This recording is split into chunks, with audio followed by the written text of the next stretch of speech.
Yan guys, andito na kami ngayon sa Ortigas EDSA. 43 minutes na lang nandun na kami sa Antipolo para ma-deliver namin yung cake na pinick up namin kanina sa Mandaluyong.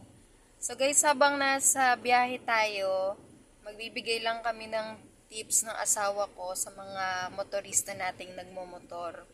Kasi guys, kami ng asawa ko, pag umuwi kami ng Baguio sa bahay ng asawa ko, yung ginagamit namin yung Aerox. So nakikita ko at nararanasan ko kung paano magmotor ng tama dahil yung asawa ko pag nagmotor siya, talagang nasa tamang disiplina lang.